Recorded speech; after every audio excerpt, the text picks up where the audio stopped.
अब हमारा चलता है 11 घर है, देखो 11 घर को पीट लगे, कहाँ जाने वाले गरीब है।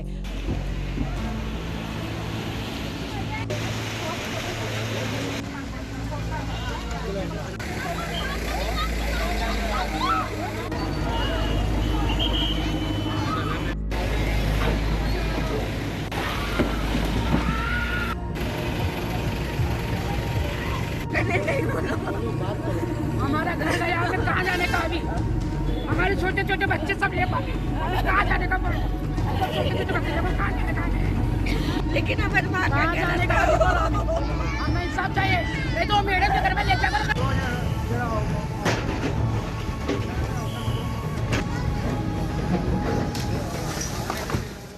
अस्सलाम वालेकुम वरहमतुल्लाहि वबरकातुहू। इत्तेहाद न्यूज़ में आप सभी का खैर मकदम है। इंसान की हमेशा ख्वाहिश होती है कि किसी तरह अपने सर पे छत हो और इसी की जद्दोजहद में खून पसीना एक कर कुछ जमीन का हिस्सा वो खरीद लेता है। अक्सर लोग कहते हैं कि 100 रुपए के बॉन्ड पर जमीन खरीदने वालों का यही अंजाम होता है। पर क्या आज जिस तरह जमीन की कीमत आसमान को छू रही है, कोई गरीब मजदूर, दिहाड़ी कामगार, मामूली मुलाजिम जो सुबह से शाम तक सड़क के किनारे सब्जी बेचकर, किसी फ्रूट या रोजमर्रा की चीजों को बेचकर लाखों की जमीन और बंगला बना सकता है? यकीनन नहीं। और फिर किराएदार की क्या कैफियत रहती है, कैसे महीना गुजरता है और कम से कम बेलगाम जैसे शहर में 5000 किराया देखते देखते अदा करना पड़ता है। लिहाजा कारपोरेशन की जानिब से एनक्रोचमेंट के नाम पर जिस तरह से मुहिम चलाया जा रहा है, यकीनन कानूनी एतबार से बहुत कुछ सही हो सकता है, लेकिन किसी इंसान के छत पर अचानक बुलडोजर चलाने के बाद उसे बेसहारा आसमान के नीचे जिंदगी बसर करने पर छोड़ देना कहां तक सही हो सकता है? जहां एक तरफ 40% कमीशन की हुकूमतों का जिक्र हो रहा है, वहीं 2 वक्त की रोटी कमाना किस हद तक मुश्किल होता है उस मजदूर से पूछा जाए। खैर, आज कारपोरेशन की जानिब से गैर कानूनी कब्जे के खिलाफ कार्रवाई करते हुए कई जगहों पर मकानात को गिराने के अमल को इंतजामिया के जेर निगरानी अंजाम दिया जा रहा है। अगर खास कर जिक्र किया जाए तो राम तीर्थ नगर पहला क्रॉस, वैसे तो गोवा बेस में भी एक मामला पेश आया है, लेकिन राम तीर्थ नगर पहला क्रॉस में 10 से भी ज्यादा मकानात को गिराने का इशारा बूढ़ा की जानिब से दिया गया। हम ये नहीं कहते कि गैर कानूनी कब्जे को सही ठहरा जाए, लेकिन अगर मजदूर पेशा लोग जहां अरसे से रह रहे हैं वहां अचानक बुलडोजर के साथ पहुंचकर आज ही आपको मकानात को खाली करना है कहना क्या वाकई इंसानियत के जुमरे में आता है? हमने राम तीर्थ नगर के अवाम से बात करने की कोशिश की तो उन्होंने बताया कि पिछले 30-35 साल से यहाँ रिहाइश पजीर हैं। पानी की बिल, लाइट की बिल, यहाँ तक पासपोर्ट, राशन कार्ड, आधार कार्ड भी इसी जगह पर बना हुआ है। आज अचानक बुलडोजर के साथ बूढ़ा अफसरान आते हैं और मकानों को खाली करने की बात कहते हैं। तो अब हम कहाँ जाए? आखिर बूढ़ों, बच्चों, खवातीनों के साथ कहाँ जाए? ऐसा सवाल यहाँ की आवाम कर रही है। अगर गैर कानूनी जगह पर कब्जा किया हुआ है तो आखिर बूढ़ा अब तक क्यों खामोश थी? कैसे पहले इन मकानात पर इनकी नजर नहीं गई? इत्तला के मुताबिक अभी रामतीर्थ नगर बसा भी नहीं था, तब से यहाँ मकानात बांधे हैं, उस जगह पर वो मौजूद भी है। लिहाजा किसी तरह हमें मुआवजा दिया जाए, वरना हमारे पास सिवाय सड़कों पर जिंदगी गुजारने के कोई रास्ता नहीं है, ऐसा भी कहा। आइए देखते हैं एक रिपोर्ट।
बुढ़ा की जानिब से गैर कानूनी इंक्रोचमेंट के मद्देनज़र कई सारे मकानात को गिराने की कार्रवाई जारी है। लिहाजा यहाँ रामतीर्थ नगर पहले क्रॉस में भी कई सारे मकानात हैं और 30 साल से भी ज़्यादा अरसा गुजरा वो यहाँ पर रिहाइश पजीर हैं, लेकिन वो यहाँ पर फिर से ये बुलडोज़र लेकर जेसीबी के साथ मकानात को गिराने की, ढहाने की कोशिश कर रहे हैं। यहाँ साथ पर मौजूद हैं सर, जो ये इस तरह से जो ढहाने का मामला चल रहा है, इस पर आप 30 साल से तो हैं, आपकी क्या मांग है और क्या आप बता? जी, हम लोग यहाँ करीब 30 ईयर्स से तो ऑलरेडी हैं हम लोग यहाँ पे। और पूरा घर जो है यहाँ पे जितने भी 10-12 घरें हैं, ये कंप्लीट पुख्ता घरें हैं एक्चुअली।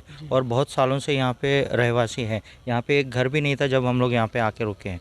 तो अभी क्या है, ये कुछ दिनों से जो बुढ़ा वाले जो इसके ऊपर मतलब उनके साइड जो कोर्ट में केस गया है, और उनके ऊपर जो है हमारे ऊपर जो ये प्रेशर बिल्टअप है, ये तलवार हमेशा लटकी हुई है कि आप घर खाली करो वरना हम लोग आपको निकाल देंगे, और जैसा है वैसे हम लोग घर तोड़ के मतलब आपको यहाँ से निकलना पड़ेगा। तो पिछले 8-10 दिन से ये कुछ ज़्यादा ही हो रहा है। हम लोगों को ना जॉब पे जाने के लिए ये हो रहा है, ना कुछ कर सकते हैं हम लोग। ये सिर्फ इसी के पीछे हम लोग, हमारी रिक्वेस्ट इतना ही है, ये घर अगर उनके साइड गया हमको कुछ मुआवजा मिलना चाहिए। जैसे कि अभी इमीडिएटली अगर जाओ बोले तो हम लोग नहीं जा सकते हैं, हमारा कोई अरेंजमेंट ऐसा होना चाहिए। और सब जो है यहाँ पे आप जैसे देखेंगे पूरे कमा के खाने वाले हैं, ऐसा कोई हाई बिल्टअप वगैरह ऐसा कुछ नहीं है।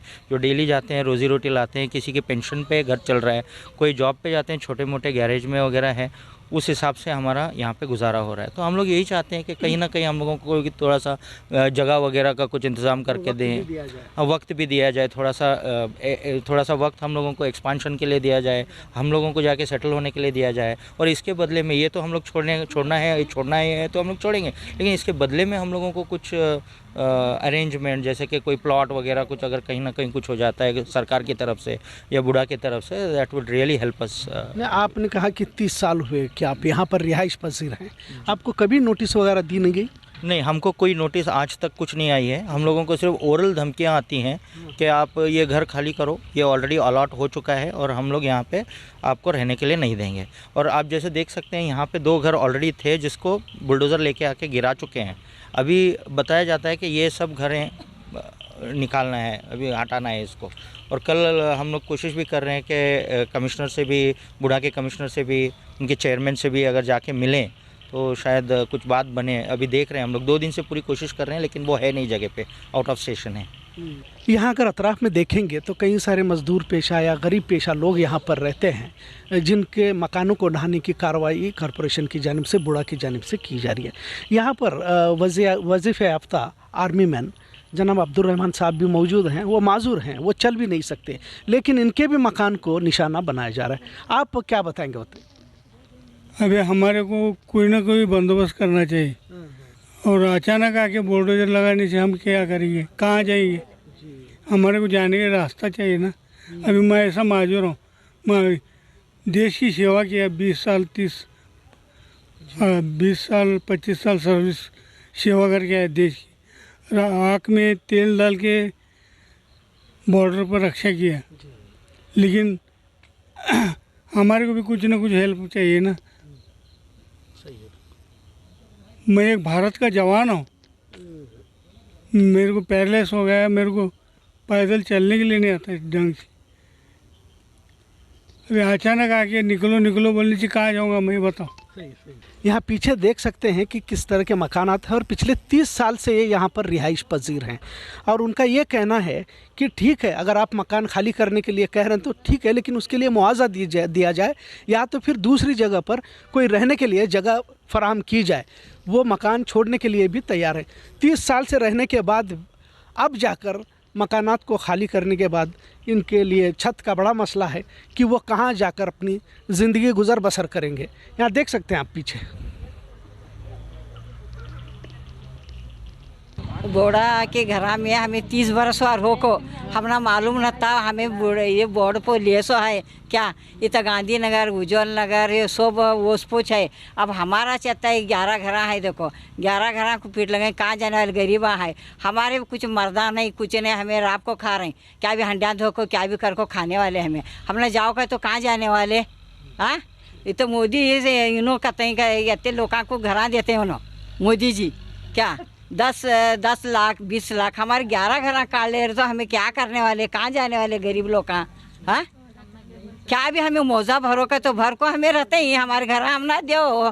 30-35 साल हुआ जगह घरान ले को, अभी निकलो बोले तो कैसा निकलने वाले, निकलने नहीं होता है। एकदम ही एक रात में निकलो बोले तो कैसा खाली करने वाले, कहाँ जाने वाले, कुछ तो भी होना नहीं। हम ना एकदम गए, अभी कहाँ हमें तंबू भी बन नहीं सकते, कौन रख ले भी नहीं सकते।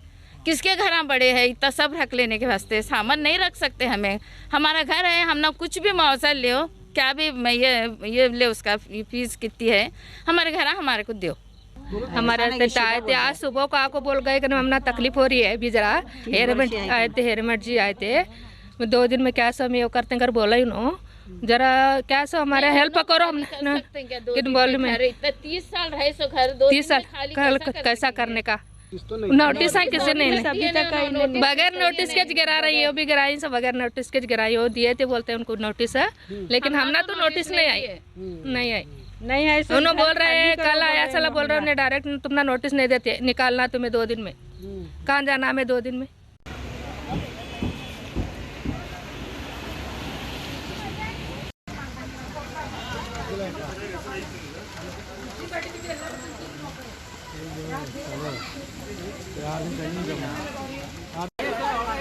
Whatever it may be, you must have order and the place of incident. What is your designation?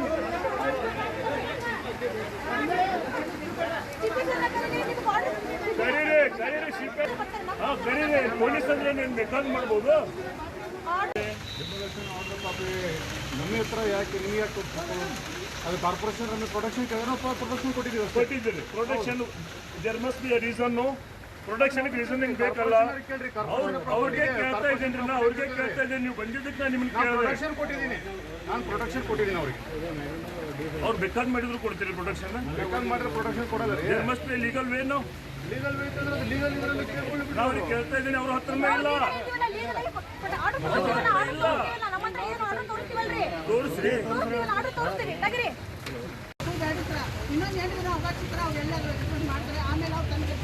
ಎಲ್ಲ ಕಡೆ ಬಿಟ್ಟಲ್ಲ 2 ದಿವಸ ಮಳೆ ಮಕ್ಕಳು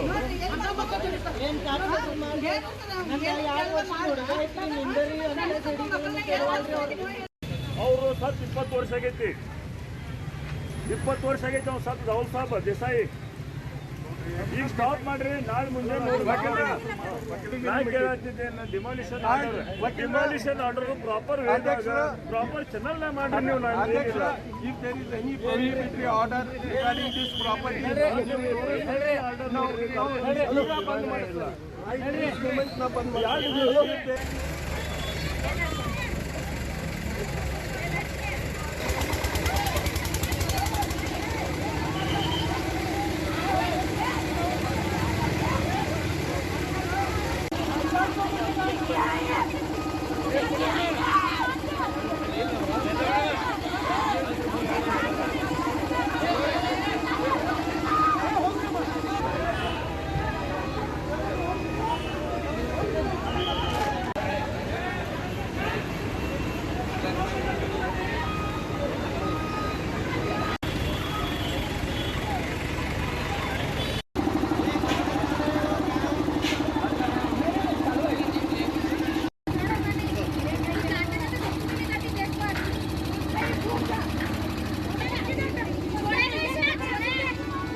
हमारा घर गया हमें कहाँ जाने का अभी, हमारे छोटे छोटे बच्चे सब ले पाए, कहाँ जाने का बोलो, छोटे छोटे बच्चे कहाँ जाने का बोलो।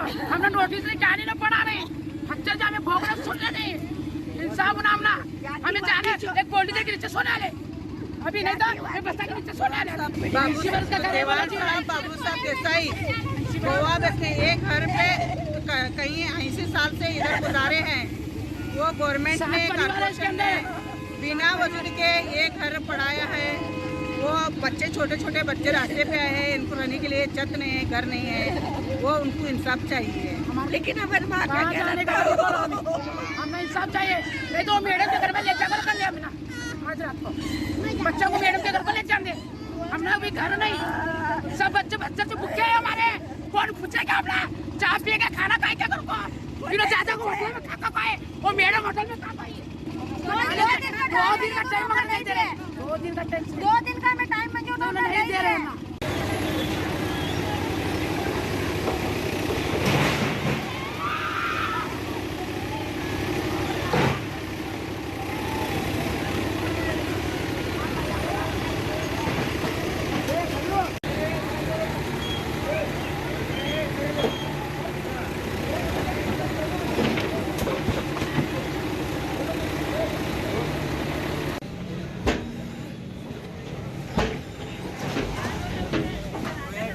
मैं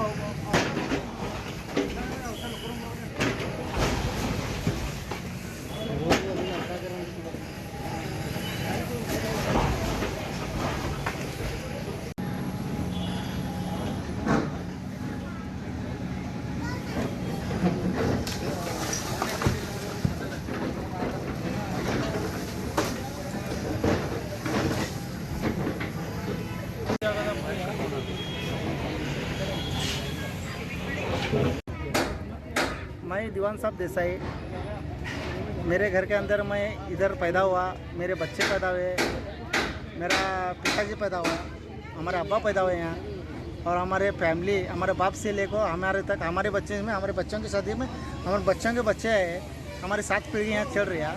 7 पीढ़ी हम रहो गए यहाँ 74 बरस हुआ क्या, 74 बरस तक अभी तक कॉर्पोरेशन वाले कौन नहीं थे, अभी मेरे को इन्होंने नोटिस नहीं दिए, क्या नहीं दिए, और घर सुबह में रात में आके बोले घर तुम्हारा सामान खाली करो और घर पढ़ाने वाले बोल को, बस सुबह में 9 बजे आको मेरे को घर पढ़ाने को से रुक के क्या मेरे को हरेसमेंट करे, और पूरा अभी घर हमारा ऑलरेडी पूरा घर गिरा के ये कर रहे हैं, और वापस हमारे को सामान ले तो बोले तो सामान नहीं, और कौन लोग आए वाले को अंदर भाग को पुलिस का धमकी दे रहे हैं। और यहाँ हमारे मुसलमान का एक ही घर है, और मुसलमान के बारे में क्या बोलते हैं, हमारे को 10 दिन का हमें टाइमिंग मिले, 10 दिन के टाइमिंग का असर भी हमारे को टाइमिंग नहीं दिए क्या, और हमारे रहने को से घर भी नहीं है फिलहाल में, और हमारे बच्चे सब छोटे छोटे बच्चे हैं कि सब रोड को आगे बैठे से है।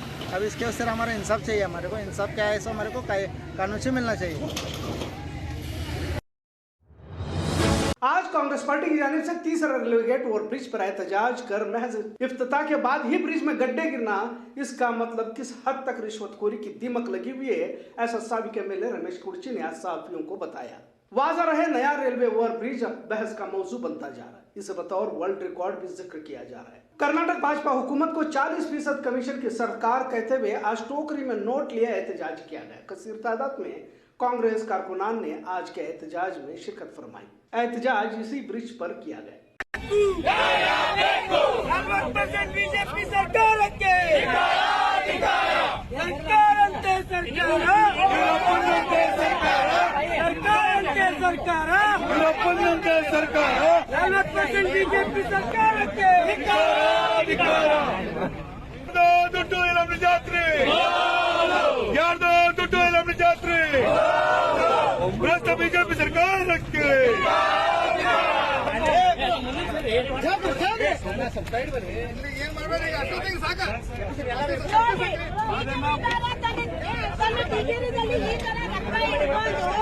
ಈ ತರ ಕಳಪೆ ಕಾರ್ಯಕ್ರಮ ಮಾಡಿದ್ದಾರೆ, ನಾಚಿಕೆ ಬರಬೇಕು. ಈ ತರ ಮತ್ತೆ ಇದು ಮುಚ್ಚ ಹಾಕಿ ರಾತ್ರಿ ಕಣ್ಣಿಗೆ ಮಣ್ಣು ಹೆಚ್ಚಿಸ್ತಾ ಇದ್ದಾರೆ ಜನಕ್ಕೆ, ಇವ್ರಿಗೆ ನಾಚಿಕೆ ಬರಬೇಕು. ಸರ್ಕಾರಕ್ಕೆ ಬ್ರಿಡ್ಜ್ ರೊಕ್ಕ ಕೊಳ್ಳೆ ಹೊಡೆದ ಬಿಜೆಪಿ ಸರ್ಕಾರಕ್ಕೆ, ಬ್ರಿಡ್ಜ್ ರೊಕ್ಕ ಕೊಳ್ಳೆ ಹೊಡೆದ ಬಿಜೆಪಿ ಸರ್ಕಾರಕ್ಕೆ। आज हम कांग्रेस पक्ष से हम स्ट्राइक कर रहे हैं। स्ट्राइक करने की वजह यह है कि कुछ दिन पहले ही ये ब्रिज ओपनिंग किया गया है, और बीजेपी सरकार वालों ने आजकल कह रहे थे कि राहुल गांधी जो पाद यात्रा कर रहे हैं, हमने रोड बनाया है, इसलिए ये लोग रोड पे चल रहे हैं। मैं आज बोलना चाहूंगी बीजेपी वाले, हमारे कांग्रेस वालों के एक कदम से तुम्हारी रोड हिल गई तो आप लोग कितना हिलोगे। एक कदम रखने के साथ आपका ब्रिज टूट गया, और आप बोल रहे हो लोगों को लूटी करके इतना सारा पैसा लेकर घर बैठे हो, और लोगों का जो गरीब लोगों को लूट रहे हो उनका श्राप आपको कभी नहीं चुकेगा। मैं बोलना चाहूंगी, आप जो लोगों को लूट रहे हैं, आपके दिन खत्म हो गए। आपने कभी लोगों को अच्छा दिन लाया ही नहीं। अच्छा दिन बोल के आज बुरा दिन लाया, गरीबों को आज भूख से मर रहे, और आप विदेश आपके फंक्शन घूम रहे। आज गरीबों की परिस्थिति क्या है।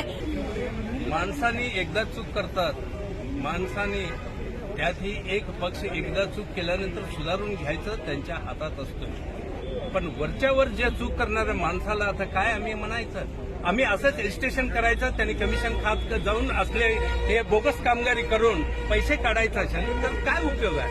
या भारतीय जनता पार्टीने 2019 मध्ये हे काम सुरू केलं त्यावेळेचे खासदार सुरेश अंगडीने त्यांचे निधन झाल्यानंतर त्यांचे मिसेस आज जे खासदार आहेत त्यांनी आज 12 तारखेला गेल्या 12 तारखेला त्यांनी हे उद्घाटन केलं. उद्घाटन केलेल्या 24 तास 48 आत त्याला भेंगाई पडले, सगळं झालं. एका रात्रीत त्यांनी मुजवले सुद्धा. पण असं करणं या बेळगावच्या लोकांच्या दृष्टीने ह्या भागाच्या जे लोक या गाडीतनं चालणाऱ्यांचं हे जीव धोक्यात आलेला आहे हे तरी त्यांनी विचार करायला पाहिजे. जेवढं पैसे खाणार ते खाल्लेलं आहे, पण आज लोकांचं जीव सुद्धा घ्यायचं तयारी आहे का तुमची, हे विचार करा. त्यासाठी मी एवढं सांगतो की या बेळगाव शहर काँग्रेसतर्फे या काँग्रेसच्या ह्याच्या वतीनं आज आम्ही जे काम केलेलं आहे, आम्ही जे एजिटेशन केलेलं आहे, आम्ही हे मागणी करतो ह्याचं पूर्ण एन्क्वायरी व्हायला पाहिजे. केंद्र सरकारमध्ये पंतप्रधान बसलेले मोदी साहेबांनी सांगितलेले होते, ना खाऊंगा ना खिलाऊंगा ना देऊंगा. हे कुठे गेले त्यांचं वाक्य? देशभरामध्ये ह्या ज्या भ्रष्टाचार सुरू आहेत ह्याला कोण उत्तर देणार? हे जर उत्तर द्यायचं असेल तर बेळगाव शहरापासून त्यांनी सुरुवात करावी.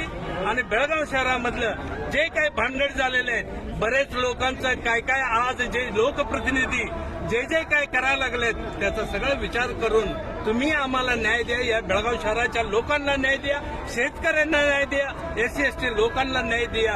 आणि या सर्वात जास्त या बेळगाव शहराच्या जे लोक वस्ती या भागातून इथून जे बाहेर जातात गोवा खानापूर या भागाला, त्या लोकांचा सुद्धा विचार करायला पाहिजे की असा ब्रिज बनवून हा एकदा झाला नाही, तो सुद्धा ब्रिज आज रेल्वे स्टेशन आहे, तो सुद्धा ब्रिज तेही झालेलं होतं, ते सुद्धा त्याच दृष्टीनं होतं. पण काय झालं?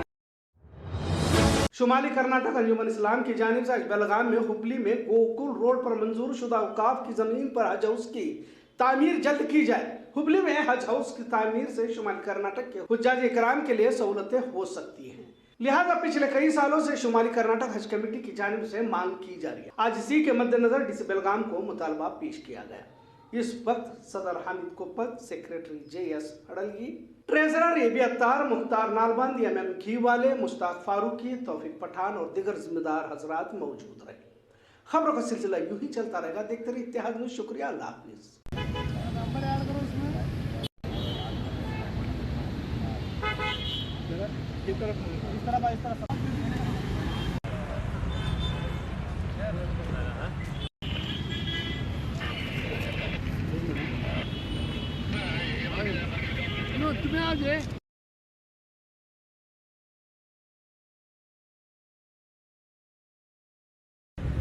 अस्सलाम वालेकुम. मेरा नाम अब्दुल वाहिद अत्तार, मैं नॉर्थ कर्नाटक अंजुमन इस्लाम का ट्रेज़र हूँ. और ये जो हमारा आज का धरना है, ये धरना जो है वक्फ बोर्ड जो है हमको जो है नॉर्थ कर्नाटक के लिए सेपरेट चाहिए. और दूसरा जो हमारा मुद्दा है ये उर्दू यूनिवर्सिटी जो है 7 यूनिवर्सिटी जो चीफ मिनिस्टर ने किया है उसमें एक यूनिवर्सिटी उर्दू यूनिवर्सिटी हमारे को बेलगाम, धारवाड़ या बीजापुर और हवेरी में चाहिए.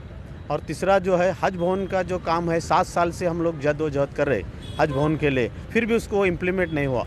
वो जो है सैंक्शन हम तो ला तो दिए वहाँ पे हुबली में, लेकिन उसका काम नहीं हुआ. तो उसका जो है जल्द से जगह दे के वो काम जो है स्टार्ट करे. अस्सलाम वालेकुम. मैं नॉर्थ कर्नाटक अंजुमन इस्लाम का प्रेसिडेंट हमीद कोप्पत. और यहाँ पर हम लोग जो है 3 डिमांड लेकर यहाँ पर DC और रीजनल कमिश्नर को दे रहे हैं. हमारे 3 डिमांड बोले क्या है, उसके अंदर उर्दू यूनिवर्सिटी हमारे पर होना चाहिए. क्यों बोले तो हम लोग 1 करोड़ 30 लाख लोग हैं, हमारी एक उर्दू यूनिवर्सिटी नहीं है, जो कि संस्कृत है, भजन की है, हर नंबर की यूनिवर्सिटीज़ है. और ऑलरेडी अब 7 यूनिवर्सिटी जो है हमारे CM साहब जो है सैंक्शन किए हैं, उसके अंदर उर्दू यूनिवर्सिटी भी अगर दे दिए तो बहुत उनकी मेहरबानी होती है. ಪರಮ ಪೂಜ್ಯ ಕರುಣಾಮಯ ಅಲ್ಲಾಹನ ಕೃಪೆಯಿಂದ ಇವತ್ತು ನಾವು ಶಾಂತಿಯುತವಾಗಿ ನಮ್ಮ ಧರಣಿಯನ್ನು ಮಾಡ್ತಾ ಇದ್ದೇವೆ.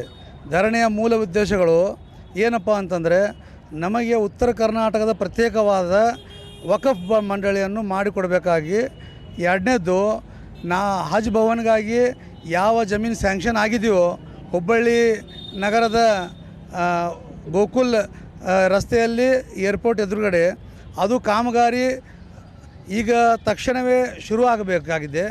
ಏಕೆಂತಂದರೆ ಹಜ್ಜಿಗೆ ಹೋಗೋ ಯಾತ್ರಿಗಳಿಗೆ ಬಹಳಷ್ಟು ಸಮಸ್ಯೆ ಆಗ್ತಾ ಇದ್ದಾವೆ. मैं मुश्ताक हुसैन फारूकी बेलगाम अंजुमन नॉर्थ कर्नाटका का मैं मेंबर भी हूँ और सोशल काम करता हूँ. ये कई दिनों से जो है नॉर्थ कर्नाटक के मुस्लिम जो है औकाफ के यहाँ नॉर्थ कर्नाटक को औकाफ होना बोलकर एक लड़ रहे हैं और उसकी जो है बहुत सख्त ज़रूरत है, क्योंकि कर्नाटक में जितने भी औकाफ जायदादें हैं वो सिर्फ नॉर्थ कर्नाटक में ज़्यादा हैं और हर आदमी को वहाँ जाना बोले तो बड़ी मुश्किल है. और ये जो है सच्चाई नहीं है कि हम इसे पुरजोर से मुतालबा करते हैं कि हमारा वक्फ बोर्ड ही पूरा काट के नॉर्थ में लाए तो चलेगा.